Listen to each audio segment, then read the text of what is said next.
엊그제입니까? 뉴스에 연예부 기자를 하던 유명한 유튜버이기도 하고 TV에 많이 나왔던 분이죠.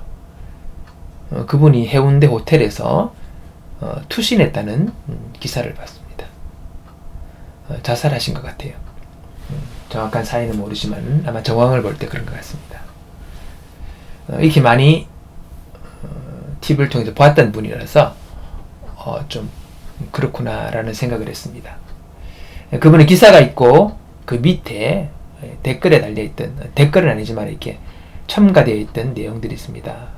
어떤 말이냐니까 보통 기사에 이런 유의 기사가 뜨면 이어지는 내용이죠. 뭐 우울감이나 우울증으로 고민하시는 분 이러면서 전화 이렇게 쭉쭉 써 있더라고요. 극단의 선택을 할 때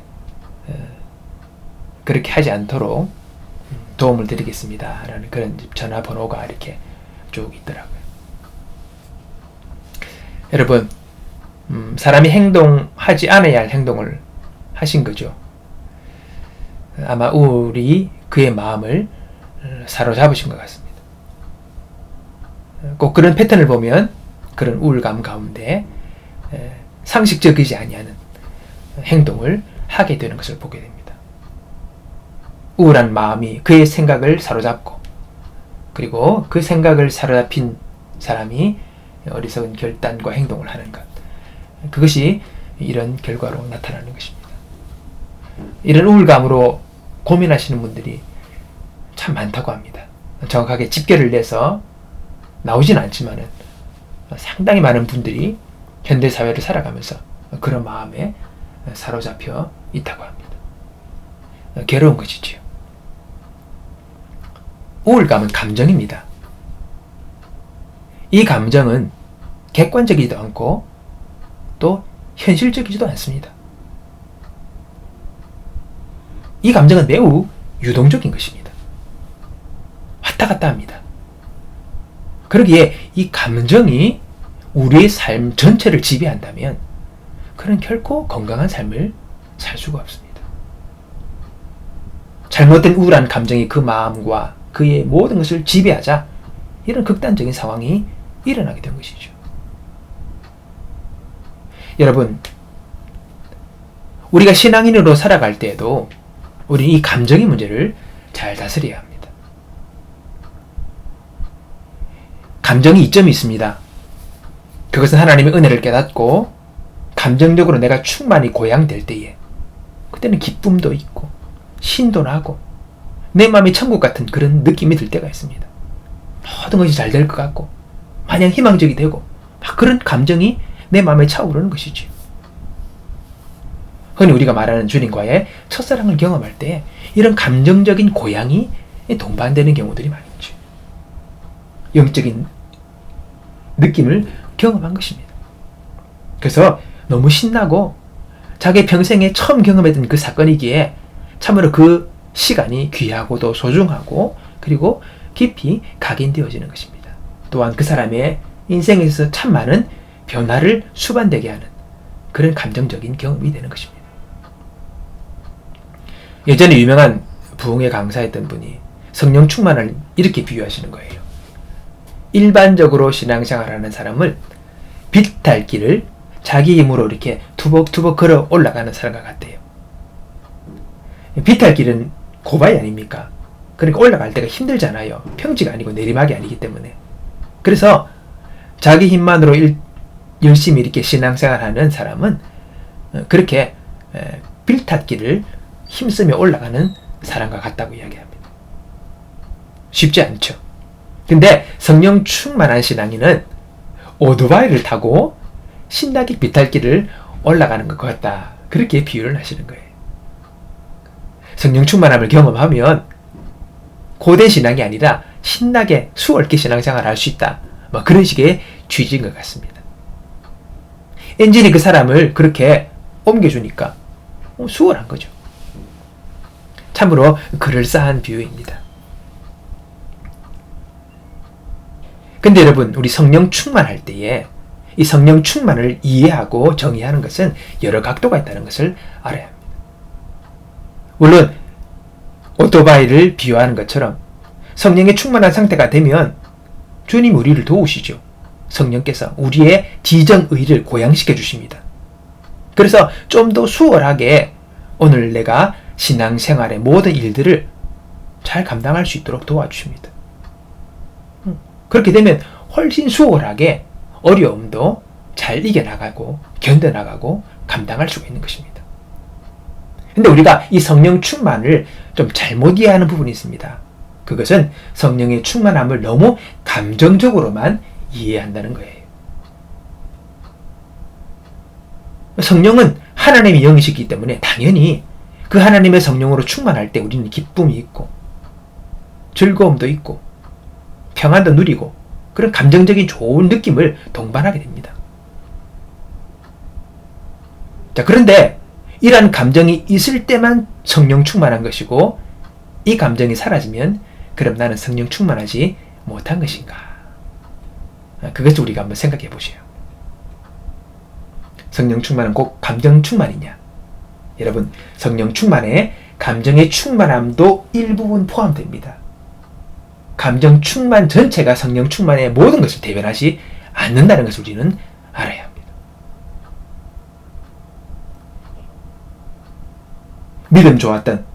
믿음이 좋았던 삶을 살았던 믿음의 선배들, 신앙이 좋은 삶을 살았지만은 그들의 마음은 참으로 고통스럽고 어렵고 갈등이 있고 답답함이 있는 시간들을 그들은 겪었습니다. 늘 좋다 이런 감정 상태로 그가 신앙생활을 시작해서 끝까지 유지한 것이 아닙니다. 우린 그것을 알아야 합니다. 감정의 동요는 있습니다. 왔다 갔다 합니다. 이 감정 저 감정 들 수도 있습니다. 그렇다고 해서 내 삶이 오늘 내가 믿음이 없는, 신앙이 없는, 성령의 은혜를 받지 못한 사람이라고 스스로 정해서는 아니 된다는 것입니다. 신앙의 성숙의 과정에 이르기 위해서 우리가 반드시 건너야 하는 과정이 있습니다. 그것은 감정이 아니라 의지로 신앙생활하는 법을 배워야 하는 것입니다. 여러분, 지정의가 있습니다. 거기서 한 사람의 인격을 대표하는 것을 꼽는다면 무엇이겠습니까? 감정이 아닙니다. 그 사람을 대표하는 것은 의지입니다. 그가 결정하고 그가 선택하고 하는 그 의지가 그 사람의 전존재를 대표하는 것입니다. 의지. 여러분, 훌륭한 삶을 살았던 사람들은 다 의지의 사람들입니다. 절대 하루에도 수십 번씩 수백 번씩 바뀌는 감정의 사람이 아니라 여러분, 의지의 사람들입니다.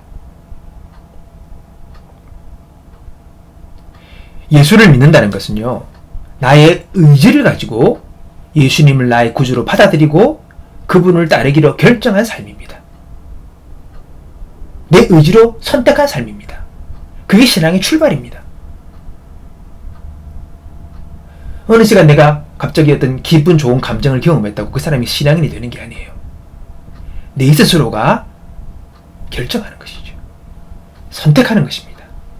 내 마음에, 내 인생에, 내 영혼에 주님을 내가 의지적으로 초청하는 것입니다. 인정하는 것입니다. 수용하는 것입니다. 그것이 신앙생활의 출발입니다. 하나님이 그렇게 하게 하시려고 우리에게 때로는 영적인 신비한, 감정적인, 훌륭한 기쁨과 여러 것들을 경험하게 하십니다. 그걸 통해서 하나님의 살아계심과 그분의 역사를 내가 조금씩 맛보면서 하나님이 계시구나. 내가 그분 앞에 내 인생을 드리고 그분을 의지하며 내가 살아가 있구나 라는 결정을 하게 하는 거죠. 그 결정이 시작될 때 그 사람이 신앙생활이 출발된 것입니다. 그것을 알아야 합니다. 우리가 예전에 사형리라는 책자 아시죠? CCC에서 전도하기 위해서 많이 배포했던 소책자입니다. 거기에 보면 네 가지 영적 진리를 이야기합니다. 사람의 상태, 그리고 그 사람들을 구원하기 위한 예수님의 역사, 그 역사에 우리가 어떻게 반응하는가, 이렇게 사형리로 설명이 되어 있죠. 그래서 사람들로 하여금 예수님을 영접하게 하는 그런 소책자입니다. 근데 그 말미에 신앙생활을 하기 위하여 이제 갓 신앙생활을 시작한 이들에게 도움이 되려고 쓴 글들이 있습니다. 여러분 아시는지 모르겠습니다. 그림으로 표현되어 있습니다. 어떤 그림이냐면 열차 그림이에요. 열차가 있는데 하나, 둘, 셋, 세 개의 동으로 만들어진 열차가 있어요. 맨 앞에는 엔진이 달려있는 열차, 두 번째는 연료관이 있는 열차, 세 번째는 객차예요. 사람도 싣고 물건도 싣는. 자, 이것을 비유합니다. 어떻게? 맨 앞에 있는 엔진이 있는 열차는요, 사실, 즉 하나님의 말씀. 두 번째 엔진, 연료는 바로 믿음. 세 번째 객차, 여기는 감정이라는 것으로 비유를 합니다. 그래서 갓 예수를 믿고 거듭난 사람들에게 알아야 할 사실은 우리의 신앙생활의 제일 앞은 늘 하나님의 진리의 말씀을 필두로 두고 그 다음에 이것을 믿음으로 내가 붙들 때에 세 번째 감정이 따라온다는 것을 기억하십시오 라는 말입니다. 하나님과의 첫 만남이 있을 때, 영적인 어떤 만남이 있을 때 거기는 감정의 고향이 반드시 이렇게 여러분 수반되어집니다. 영적인 감정이. 감정이 극한을 경험하고 놀라움을 경험하기 때문에 이것이 너무 강하게 자기에게 탁 각인돼 버리면 이 감정이 전부인 줄 안다는 거예요. 그래서 감정을 쫓는 신앙을 살아갈 수가 있다는 겁니다. 쉽게 그렇게 될 수 있다는 거죠. 그래서 사형리 말미에 딱 거듭나서 이제 예수님을 영접한 사람에게 제일 먼저 한 교훈이 바로 그겁니다. 사실, 하나님 말씀, 그 다음 믿음, 그 다음 세 번째 감정. 이 순서를 잊지 마시라는 겁니다. 이 순서가 얼그러지면 신앙생활이 무너집니다. 정말 맞는 말입니다. 이 순서가 바뀌면 여러분 열차가 갈 수가 없는 거죠. 우리의 기준이 뭡니까? 우리의 방향이 뭡니까? 하나님의 말씀 아닙니까? 성경의 말씀 아닙니까? 이것이 팩트예요, 팩트. 영적 팩트. 이것이 우리에게 기초가 되어야 됩니다. 그 다음 그것을 내가 믿음으로 받아들이고 수용을 하는 거죠. 그렇게 우리가 수용하고 믿음으로 살아갈 때에 우리 삶 가운데 여러분 좋은 감정들이 수반되어 따라오게 되는 것입니다.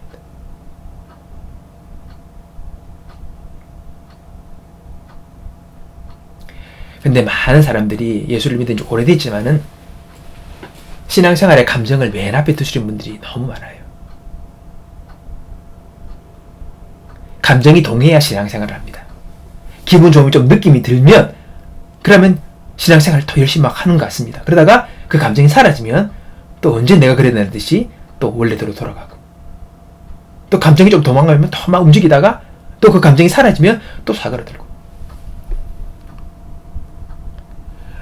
뿐만 아니라 자기가 이 감정적인 고향을 느끼지 못하면 자기는 신령한 그리스도인이 아니라고 생각한다는 겁니다. 성령의 충만을 감정의 충만만으로 이해하기 때문입니다. 이런 생각은 엔진이 없는 객차가 열차를 달리고 하려고 끌고 나가는 그런 행동을 취하는 것입니다. 될 수가 없는 거죠. 자신의 신앙적 감정이 고양되지 않으면 자신의 믿음이 없는 사람이라고 그리고 하나님의 은혜를 받지 못한 사람이라고까지 생각을 한다는 겁니다. 예전에는 그런 감정이 있었는데 지금은 없다고 자신의 믿음을 잃어버린 사람이라고 생각한다는 겁니다. 그리고 하나님의 은혜가 떠난 사람이라고 생각한다는 거죠. 또 하나님께서 자기를 버렸다라고 생각합니다. 여러분 다 이건 오류입니다. 다 아닙니다. 잘못 생각한 것이죠. 그래서 사형리를 맨 마지막 편에 갓 거듭난 그리스도인들을 향하여 권면한 이 충고가 얼마나 중요한 신앙의 영적 원리라는 것을 우리는 알아야 한다는 것입니다. 엘리야 선지자 바로 며칠 전에 하늘에서 불이 내려오는 역사를 경험한 사람이었습니다. 갈멜살 제단에서 하늘에 불이 내려 모든 재물을 불로 태워버리는 이 기적을 경험한 사람입니다. 그래서 수많은 이방 신들을 섬기는 우상을 섬기는 사람들과의 싸움에서 이기고 또 그 즉시 이후에 그가 기도합니다. 3년 반 동안 이스라엘에 하늘에 문이 닫혀서 비가 내려오잖아요. 온 나라가 지금 가물어서 그냥 말라 죽게 된 극한의 상황에서 그가 산 위에 올라가서 간절히 기도하죠. 7번씩이나 기도합니다. 어떻게? 사환에게 저 뭐가 보이냐? 뭐가 보이냐? 7번. 얘 손바닥만한 구름이 보입니다. 됐다. 응답을 확신하고 내려와서 왕에게, 왕이여, 지금 비가 오는 소리가 들립니다. 아직 하늘은 멀쩡한데. 그는 확신한 거죠. 응답을 받은 것입니다. 비가 내립니다. 온 대지를 적십니다. 이런 기적의 역사를 그가 경험했습니다. 그런데 그 이후에 이세벨이 우상의 대마왕 아닙니까? 우상을 섬기고 그것을 주도했던 왕의 아내 여왕이 죽이겠다고 협박을 하죠. 그 협박을 들은 엘리야는 마음이 무너집니다. 그리고 광야로 도망을 가죠. 그리고 로덴나무 아래에서 나를 죽여달라고, 이제는 살기 싫다고 하나님께 호소합니다. 며칠 전 바로 하늘에서 불이 내리고 3년 반 가물었던 하늘에서 비가 내리는 기적의 역사를 경험했고 그 역사의 주인공이었던 엘리야는요, 오늘 지금 완전히 감정이 무너졌습니다. 여러분, 사람이란 존재가 이런 겁니다. 그렇게 이런 감정을 따라 살아간다면 그 사람의 삶은 반드시 무너지고 납니다. 제대로 된 건강한 삶을 절대 못 삽니다. 완전히 무너져 내려있는 그 엘리야를 하나님은 까마귀를 통해 물과 음식을 날라주면서 그 지친 몸과 마음을 치료해 주시지요. 그랬더니 언제 죽여달라느니, 데려달라느니, 나를 데리고 가달라느니 이런 감정으로 호소하던 그 우울하던 엘리야는 다 털어버리고 또 다시 그에게 주신 사명을 따라 길을 걸어갑니다. 그리고 다 사명을 다하고 나중에 하나님께 불려 올라가죠. 불병거를 타고. 그게 엘리야입니다. 엘리야의 과거가 그런 게 있었습니다. 오늘 여러분, 우리가 무엇을 따라, 무엇을 의지하여, 무엇을 기준으로 살아야 할 것인가를 우리는 생각해 보셔야 합니다. 우리 인생이 고달픈 이유 중에 하나가 내 삶의 방향과 기준이 없다는 것입니다. 우리 모두 생각과 마음이 정처없이 떠돌아요. 이러면 이렇게, 저러면 저렇게. 그냥 떠도는 겁니다. 정처없이 헤매는 겁니다. 그 사람의 영혼은 절대 행복할 수가 없습니다. 그렇게 고달플 수밖에 없는 것입니다. 방황하는 겁니다. 기준이 없습니다. 여러분, 구원이 뭡니까? 구원은요, 고달픈 방황을 끝내는 것입니다. 이제 정하는 것이죠. 방향을 잡는 것입니다. 그래서 베드로전서 2장 25절에 이렇게 표현을 하고 있습니다. 너희가 전에는 양과 같이 길을 잃었더니 이제는 너희 영혼의 목자와 감독 되신 이에게로 돌아왔느니라. 우리 영혼의 목자가 누구십니까? 예수님 아닙니까? 이제 그분께로 돌아왔다는 거예요. 너희가 이제 내가 구원받지 않았느냐? 베드로는 우리에게 말하고 있습니다. 목자가 없는 양은 어떻겠습니까? 그 양은요, 방황할 수밖에 없습니다. 온 천지를 헤매는 거예요. 그리고 그는 불안할 수밖에 없습니다. 두려울 수밖에 없습니다. 자기를 지켜줄, 자기를 보호해줄 어떤 존재가 없습니다. 인생은 정말 광야요, 헤매는 메마른 사막과 같은 세상을 살아가는 것이죠. 너희가 전에는 양과 같이 길을 잃었더니 이제는 너희 영혼의 목자와 감독 되신 이에게 돌아왔느니라. 여러분, 구원받은 사람은 하나님을 나의 주인으로 모시고 그분의 말씀을 나의 인생의 나침반으로 삼는 거예요. 기준으로 삼는 거예요. 그 말씀에 나를 맞추고 내 생각을 맞추고 내 감정을 맞추고 내 인생을 맞추고 내 행동을 맞추는 거예요. 그 말씀을 따라 인생을 살기로 결정한 사람입니다. 그렇게 I will 선택한 사람입니다. 당장은 서툴러도 그렇게 살기를 훈련하는 것, 바로 그것이 신앙인의 삶입니다. 우리를 알아야 합니다. 신앙은 감정이 아닙니다. 우리의 의지와 선택으로 결정하고 그 의지를 따라 살아가는 것이죠. 그렇게 훈련하는 것입니다. 오늘 본문을 읽었던 시편 기자 다윗입니다. 다윗의 고백입니다. 그가 뭐라고 고백합니까? 하나님이여 내 마음이 확정되었고 내 마음이 확정되었사오니 내가 노래하고 내가 찬송하리이다. 오늘 다윗은요 뭐랍니까? 내 마음이 확정됐대요. 영어성에 보니까 fix, 딱 고정했다는 겁니다. 딱 내 마음이 결정했다는 겁니다. 내 마음이 확정되고 확정되었사오니 두 번 반복하죠. 강조 아닙니까? 확실하게 내 마음에 나는 결정했습니다. 나는 죽어도 내 목에 칼이 들어가도 나는 확정합니다. 당신께로 내 마음이 확정됩니다. 그리고 내가 노래하고 내가 찬송하리다.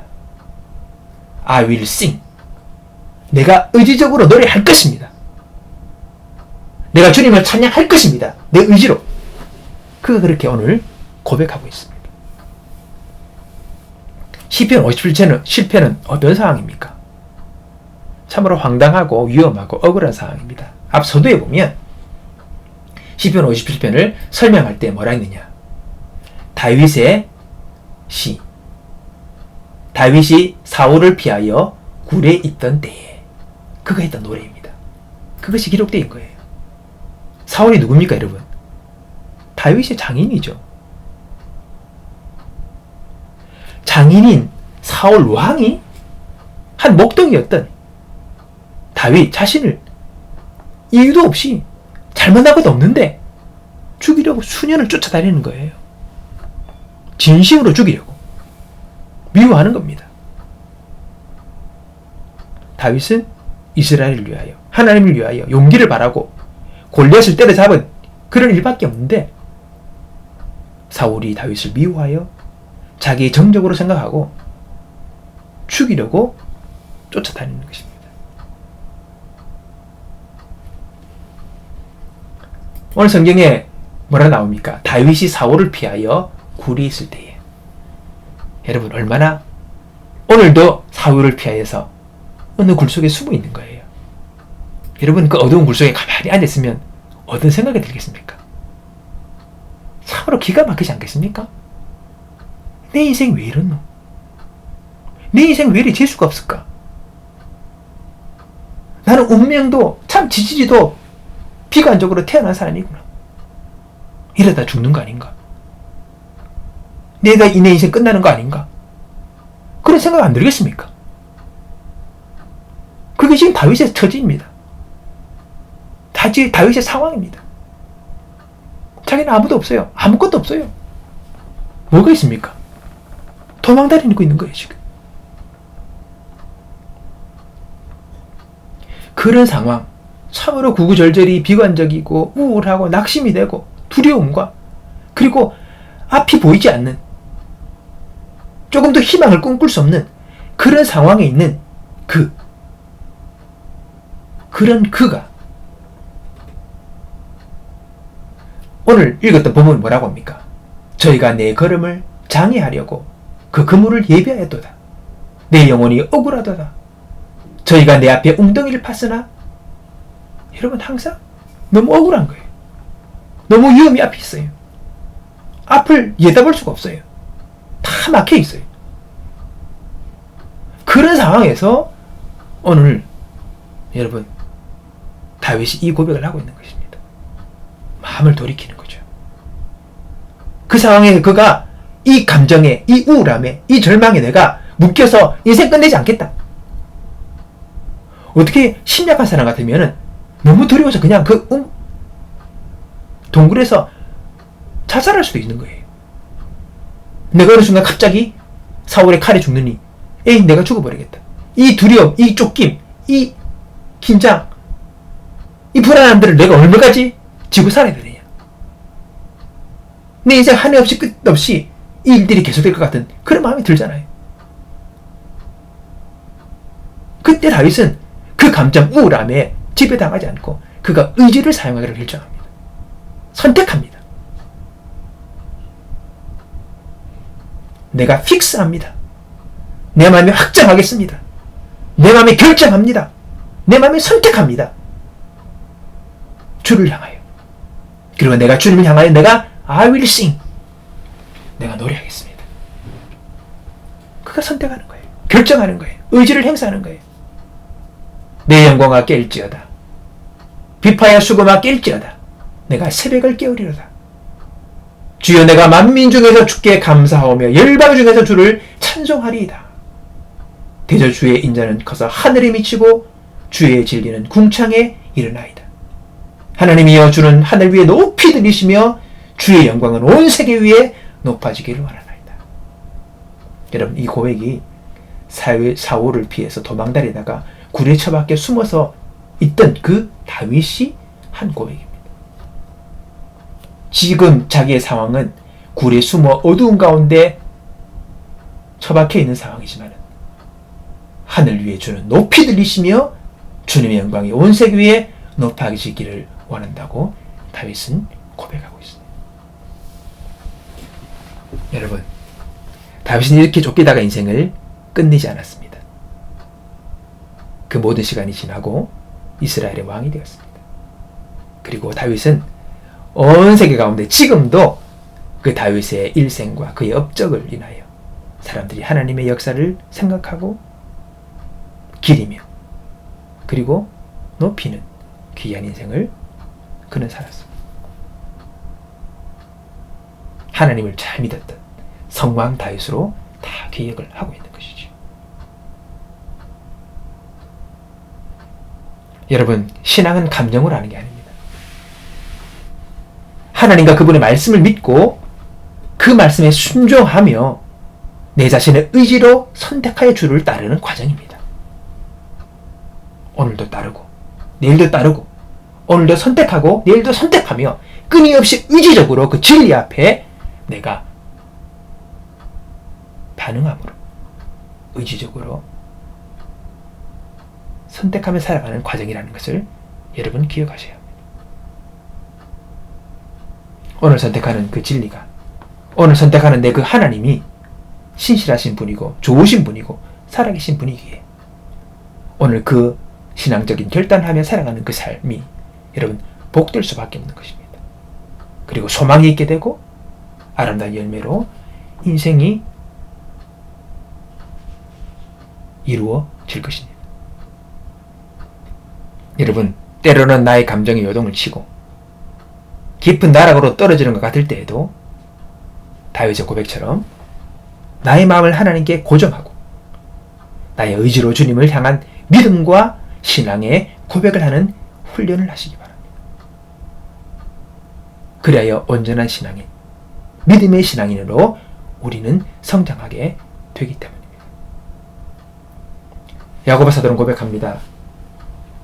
사랑하는 자들아, 너희들이 고난을 받을 때에 기뻐하라. 이 고난을 통하여 너희 믿음이 온전해지고 구비하여 조금도 부족함이 없는 사람으로 되어질 것이다.